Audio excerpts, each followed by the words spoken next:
Great to be with you guys. Thank you, those of you who prayed for Pastor Steve and I. We spent the last week in Cuba training. We thought there were going to be about 35 church plant pastors, but there ended up being anywhere between 60 and 70 that showed up in a very, it was super cool. In a very challenging environment, in many ways very, very oppressive. And so to see what God is doing there, and not just in Havana, but all throughout the country is pretty cool. Continue to pray for them. Also, anybody here go to GCU? A few. Most of you show up at the 11 o'clock service, understand.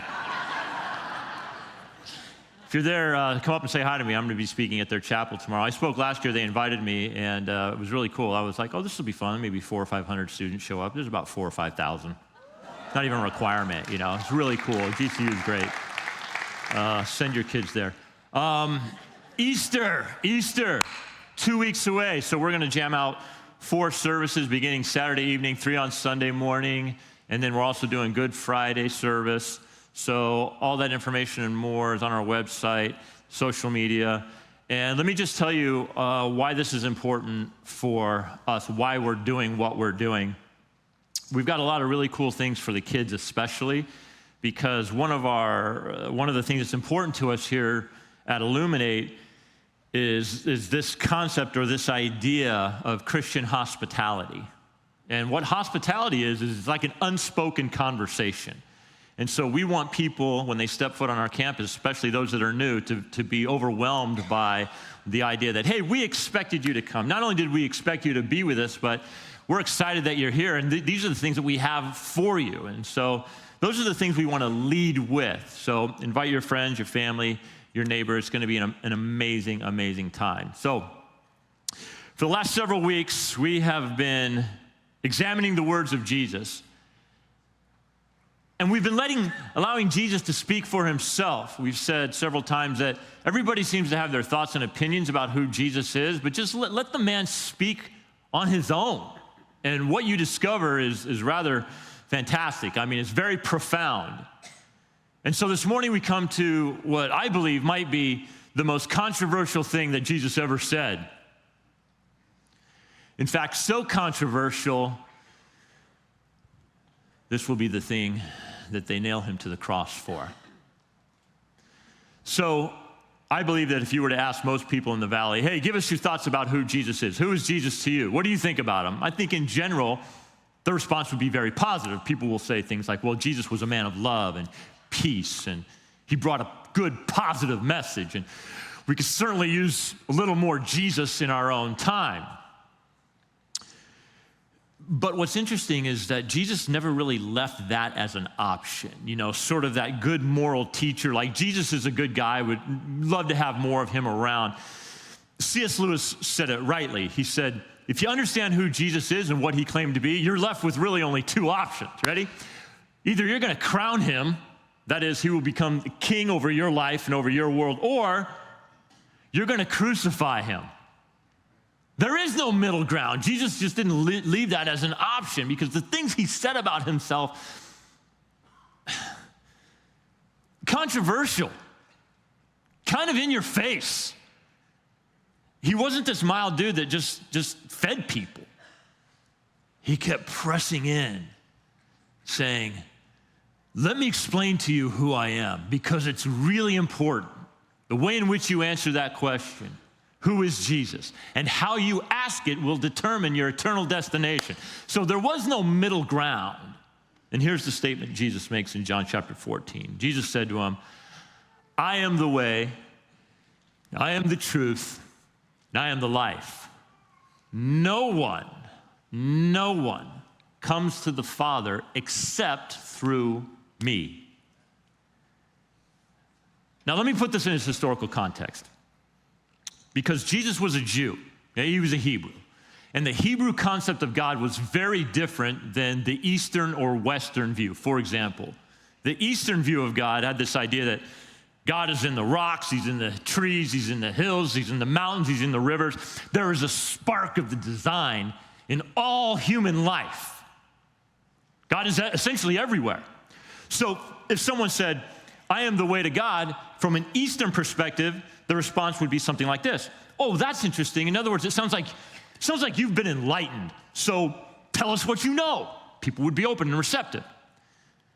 The Western mindset toward God was very different. And for example, the Greeks viewed the gods as being distant and far off, and you essentially needed to appease them, because if you didn't, it was going to be very bad for you. They'd mess with your life somehow. They were altogether separate from humanity. Every once in a while when they got bored, they might intermingle with man, but even then it was primarily in nefarious ways. And the gods were always having conflict with one another, but your job as a good human was to find a way to make them smile so that your life would go well. So if someone came saying, I am the way to God, from a Western perspective, they would say, okay, well, tell me what I need to know. How can I make the gods happy? What do I need to do? But the Hebrew concept of God was totally different than either. Because only the Hebrews had this idea that God is not distant, but God is close. In fact, God is exceedingly personal. And God is not nefarious, but God is holy and good and pure. And so, if someone came saying, I am the way to God, it's hard for me to describe to you what an impossible thing. It's just a crazy statement. No good Jew would ever utter those words. The Jews, God was so holy and so set apart, they would not even write the name of God out in completion. It was like G-D. To write out the name of God, to use every letter was like, that would be like, he's too perfect. So when Jesus says, I am the way to God, the Jews are responding with, excuse me? What? That is an impossible thing for any man to be the way to God. And Jesus would not let it go. He kept pressing in and pressing in and pressing in. The God is personal and holy. And if you want to know him, Jesus says, then you have to go through me. Now, since the Hebrews had such a high bar, what it meant to reach God, the thought of a man getting them there being so ridiculous, so impossible, and yet, think it through. Shortly after the death, burial, and resurrection of Jesus, you have hundreds of Jews bowing down and worshiping Jesus. You ever think about that? By the way, historians from the 1st century AD will tell you there's a bunch of dudes living in the Judean hillside, and they were like, hey, everybody, I'm the Messiah. I'm the Messiah. But none of them had any traction. Why? Well, this is the message of Easter. When you tell your enemies, you kill me and in 3 days I'm coming back, they're like, yeah, right. And you prove it, you do it. All of a sudden, that kind of evidence is so compelling, people are like, well, now I just got to be honest with things. Now I just have to. Everybody wants to deny reality. You can only deny reality for so long because eventually it's going to slap you in the face. So all these people start to get slapped in the face with the reality that Jesus is alive, everybody. Jesus, that's why the scriptures say at one time he appeared to 500 people at once, and then it adds this, they're still alive, meaning go talk to them.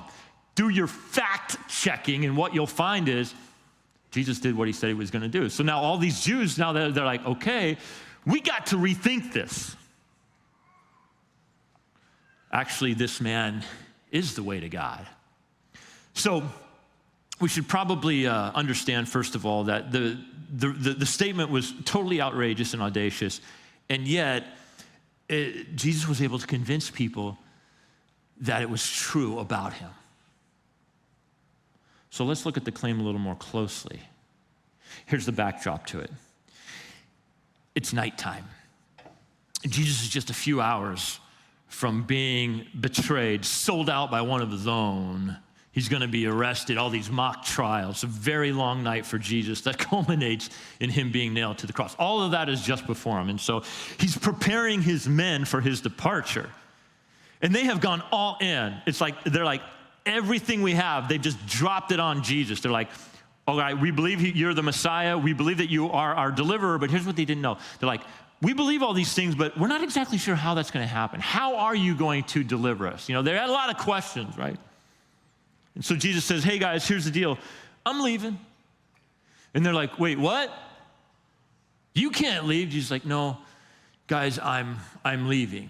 And so this begins a conversation between Jesus and disciples, and they're starting to question him now because you can sense the anxiety rising. And in fact, one time Jesus was like, hey, I feel this from you. You don't need to be anxious, all right? Let's have a conversation about what's about to happen. He wants to prepare them, all right? Here's what he says. My children, I will be with you only a little longer. You'll look for me. And just as I told the Jews, so I'm telling you now, where I am going, you cannot come. And so this prompts Peter to say, what do you mean we can't come? I'm going to be with you. Just tell me where you're going and I'll meet you there. We'll have this great meetup. And Jesus' response is, well, where I'm going, you cannot follow me now, but you will. You will follow me later. So Peter's still not quite tracking. He's misunderstanding. And he's like, no, you don't understand, Jesus. I'll follow you anywhere. In fact, hey, Jesus, I'll die for you. Again, give me the location. And Jesus says, okay, well, we should probably have the conversation then about the location, okay? Because it's not earthly. So now this is where Jesus begins to flesh out where he's going exactly. Here's what he says, chapter 14. Hey, guys, bring the anxiety down. Let not your hearts be troubled. Believe in God. Believe also in me. In my Father's house are many rooms. If it were not so, would I have told you that I go to prepare a place for you? And if I go and prepare a place for you, I will come again.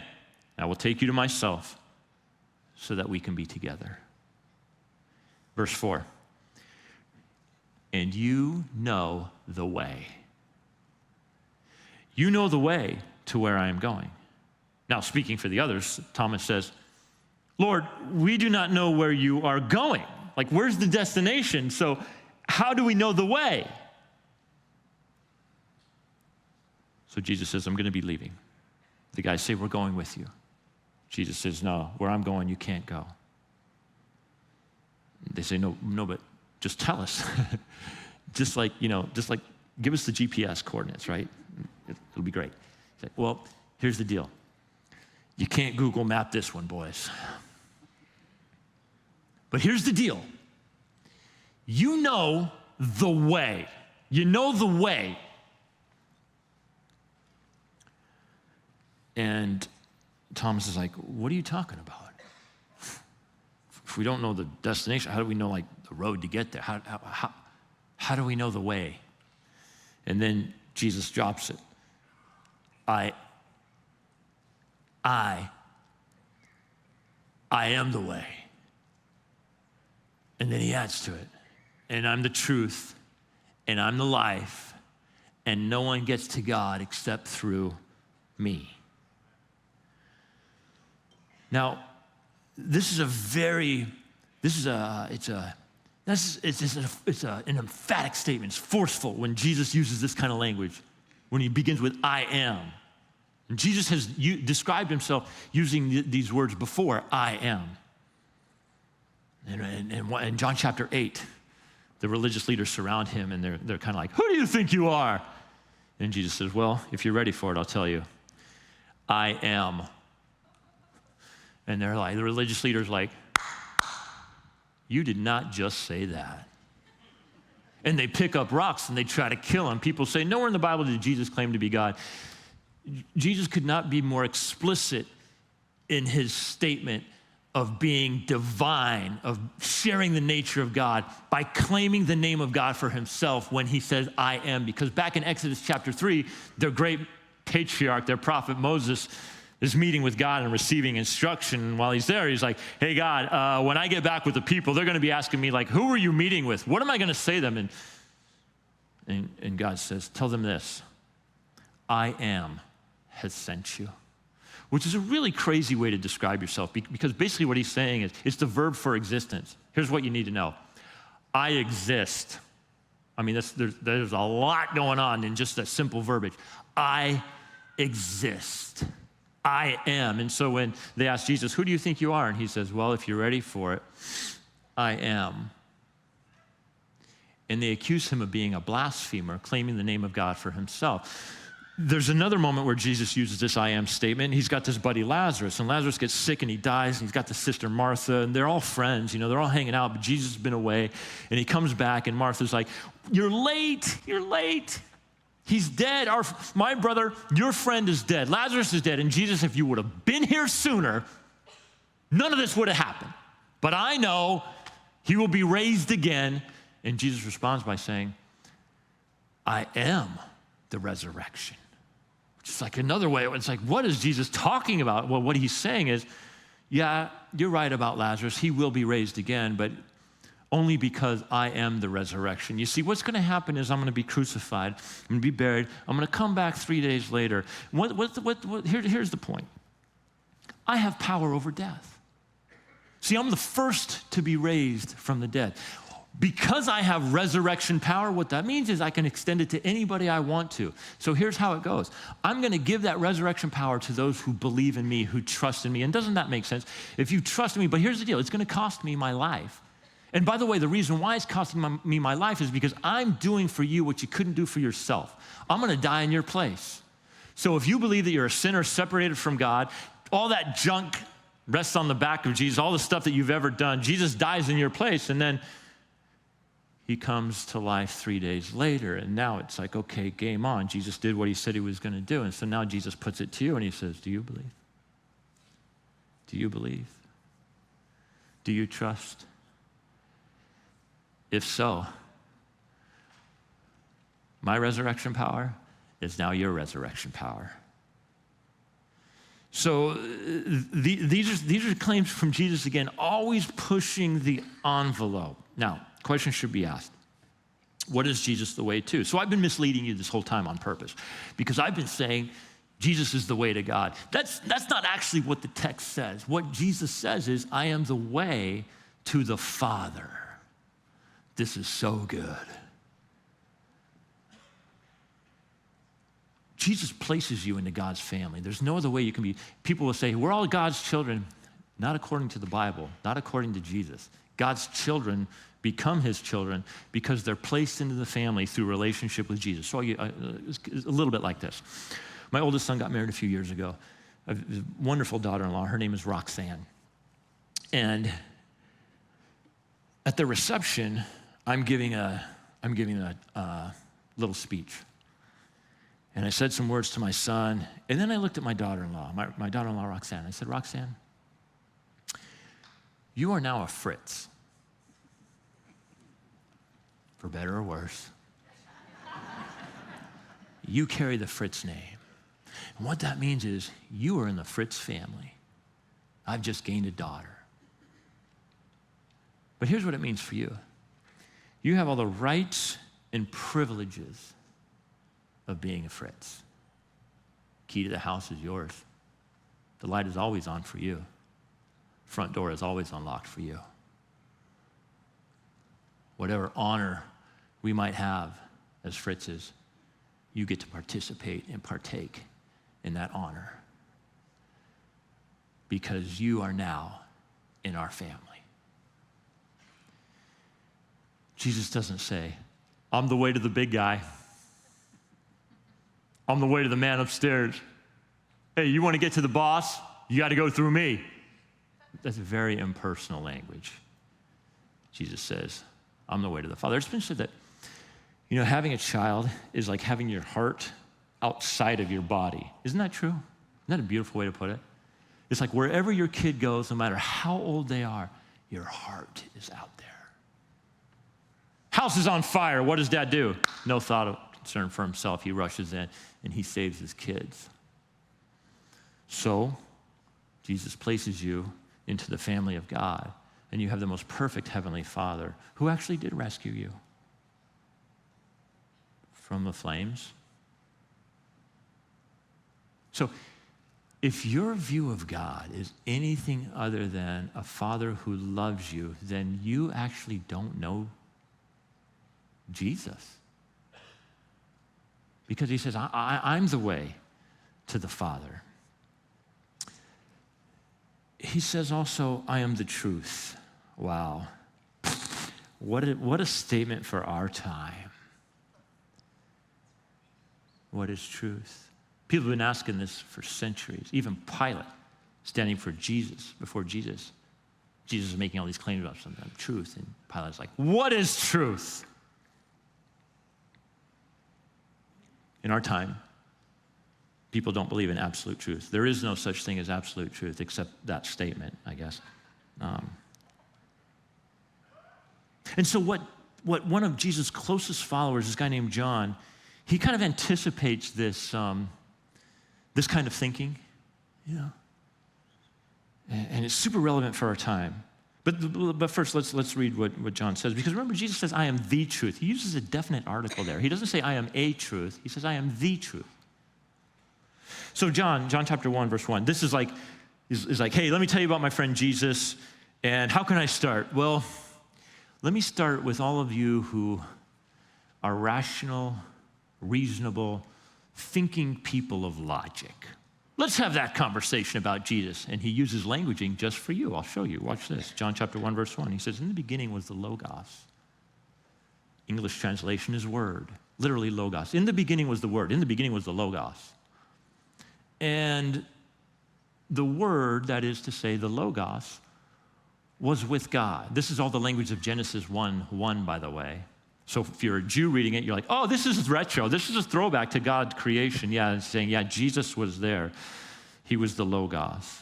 But for you Greek thinkers, I'm also explaining to you something now, philosophical, because you Greeks love your philosophy. And the word, that is, and the Logos was God. The Logos was an appeal to logic. That's where we get our English word logic from, the Greek word logos. And the Logos is just a word that's pregnant with meaning. We could talk for quite a while about it, but for now, let's just say this. The Logos described the purpose of a thing. The Logos described the purpose of a thing. For example, the Logos of a hammer is to drive a nail. Can you use a hammer to crack an egg? Yeah, it's going to be messy, but you can do it. So now what John is saying is, you want to know the Logos of life? You want to know the most logical thing in life? Hey, don't look to your Greek philosophers. Look to Jesus. Because Jesus is the Logos who will tell you, watch this now, your meaning and your purpose in life. Because you see, you were created by God and in his image to have a relationship with Jesus Christ. And in this relationship, you find the way, you find the truth, and you find life. Our culture, American culture, we are in the midst of a fierce search for identity. You name it, people are grabbing onto it. And what John is telling you is this: the source of your identity is actually found, first and foremost, in Jesus Christ. He is the logic for your existence. You were designed to live for him. This was an absolute bombshell in John's day, because what he's saying is, all you skeptical truth seekers, if you want to know the truth, you have to know Jesus. He is the source of truth. Why? Well, that's why I said he comes from God. And because he comes from God, he is the truth.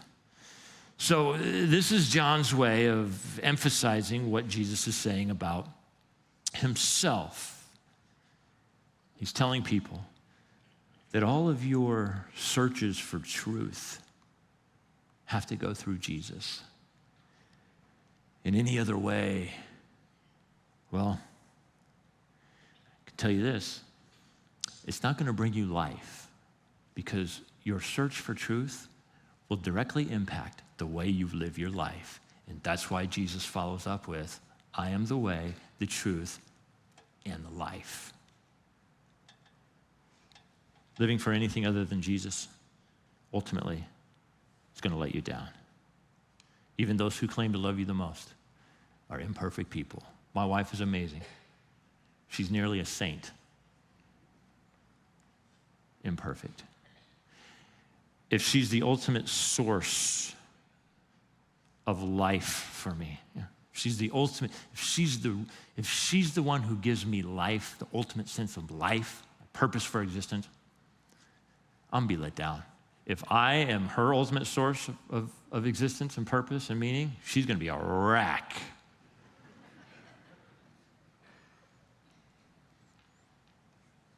I was talking with a young lady the other day, and she's got this interest in this boy, and this boy is interested in her. And she said, whoever marries me, I'm a lot to handle. And I smiled and I thought, good for you. Tremendous amount of self-awareness there, girl, that most people don't have. Where do you turn when people are just sick and tired of dealing with you? And it happens a lot, by the way. God, you're so insecure. You got so much conflict. You're so selfish. Jesus says, yeah, I look right into your heart. I see everything that's there, good and bad, and mostly bad, and I love you.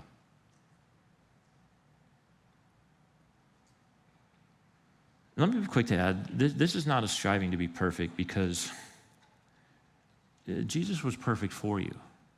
There's a big difference. This is him leading you out of the darkness into light. This is not Jesus saying, if you're good enough, I'll show you the way. He's saying you couldn't possibly be good enough.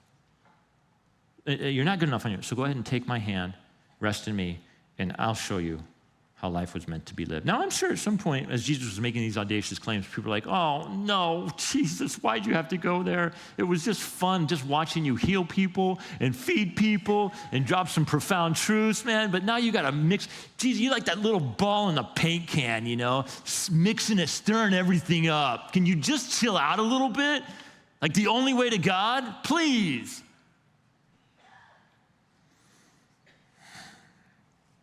And so, this is why so many people in Jesus' own time now rejected him, and maybe more so in our own time, because it's just too exclusive. And if there's one thing our culture will not tolerate, it's intolerance and exclusivity. And so one must ask, well, what gives Jesus the right? Well, I would say the resurrection. Come back in 2 weeks for more details on that. But let's just keep going here. The microphone is yours if you come back from the dead.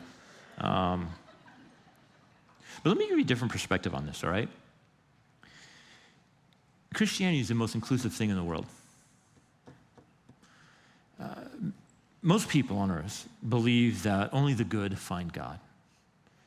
Your good outweighs your bad, and you're in the heaven club. All of the world's religions are essentially saying the same thing. Earn your way to God. Very Western in its approach, even Eastern to some degree. Earn your way to God. Earn your way to God. Do you not see how incredibly exclusive that is? How good do you have to be? Do you think you're good 90% of the time? Do you think about others as more important than yourself 90% of the time? Do you think that's true of you? Oh, y'all have no self-awareness at this 9:30 service. Let's drop the bar a little bit. 75% of the time. 75% of your existence, absolutely selfless. 50? 10? Let's go. 10% of your life. You spend 10% of your time thinking of no one but yourself. I don't think so. No, you're not that good. You think good people... If the only people who get to heaven are the people who are good only 10% of the time on this earth. Heaven ceases to be heaven. It becomes hell. No. That's way too exclusive for me. You're not good enough. Maybe the people who come to the 8 o'clock service, they might have a chance. They actually might have a chance. They're pretty good. 9:30, no. 11, no way. No, that ain't gonna happen. You guys are on the edge of it. 11, no. It's just way too exclusive. I can't buy into that, and then I'm gonna be I'm gonna be total wreck. Like, have I been good enough? Have I not? I guess I gotta keep pedaling that bicycle uphill and hope and pray that I get in. Do you think God created you to be that psychologically messed up? I prefer this. For God so loved the world that he gave. He's a giver. And what did he give? The thing that was most precious to him, his son. That's a pretty good deal. So whoever, not a great word, whoever believes in him, not just the good people, because they really don't even exist, but whosoever believes in him should not perish but have eternal life. So how do we follow him today? Well, the same way the disciples did a long time ago. They heard the words of Jesus and they actually responded. They responded in faith. They didn't understand everything about it, but they knew enough to know. It's just like, I love what Peter says, It's like there's this moment where Jesus has been doing all this fun stuff, It's like putting on this really cool show. Like I said, feeding people, healing people, and, Jesus was like the TMZ of the day, All cameras are on him, and he was like the special, right? He was the real human interest story of the time. And then he's like, unless you eat my flesh and drink my blood, you have no part of me. And everybody's like, out. And so what he's saying is, he's not talking about cannibalism. What he's saying is, take my life up into yours. Let my life become yours. Imitate me. Imitate me. My desires, your desires. Digest me. That's what he's saying. People are like, no. We would rather do our own thing our own way, in our own truth, and live our own lives. And the beautiful thing about following Jesus, though, is you have to realize you follow Jesus all the way to heaven. So what does this mean for you? Well, it causes us to stop and ask the question, what is our way? What truth are we receiving? If the source of your truth is Instagram, TikTok, Facebook, because let me tell you, that's what you expose a lot of your time to, begins to influence your thinking. If that's the source of your truth, you're ruined. You understand the purpose of that, right? Is to reach into your pocket and grab your money, ultimately.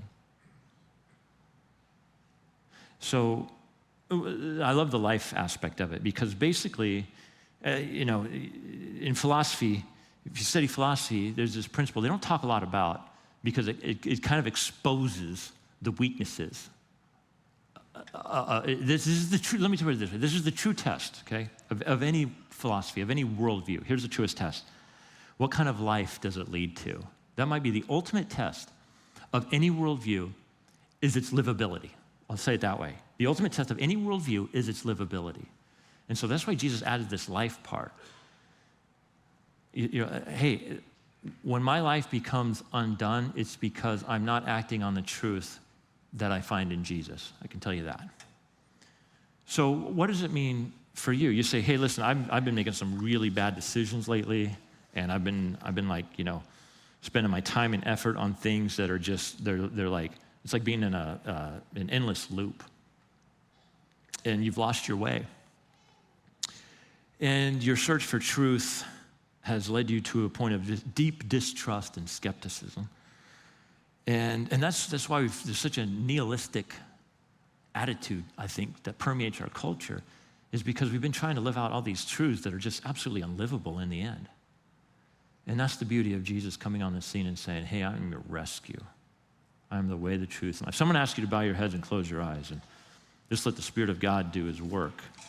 And maybe that's the question for you. Maybe that's the prayer right now even. God, reveal to me what I need to know concerning the way, concerning the truth, and the life that you want for me. I would imagine all of you know the answers to those things. So what is preventing you from stepping into that? Probably some measure of your own self-centeredness, desire to do things your own way. And where is that getting you? Is that bringing you life? Is that restoring relationships? Or is it bringing more drama into your life? Father, we pray for those who are far from you, even those who are far from you. They might be in the room this morning. God, just your overwhelming presence, your presence of your loving, gracious, good fatherly presence in our lives. Bring that spirit to our hearts even now, Lord. It's just such a softening agent to know that you are not a God that has to be performed for, but you are a God that came in the flesh to serve, to win us over. God, that's the motivating factor. Lord, forgive us for pursuing the wrong ways, falsehood, and the things that lead to death, not life. Cleanse us of that. Even now as we enter into this time, remembering that all of this was made possible. You can't get to resurrection without first death. And it's what your death symbolized. That's what's so significant. Love, grace, mercy, forgiveness, the desire to want to have a right relationship with us. Lord, for that, we're so thankful. Lord, be in this moment now. We ask it in the name of the one who makes it all possible. And his name is Jesus Christ. And God's people said,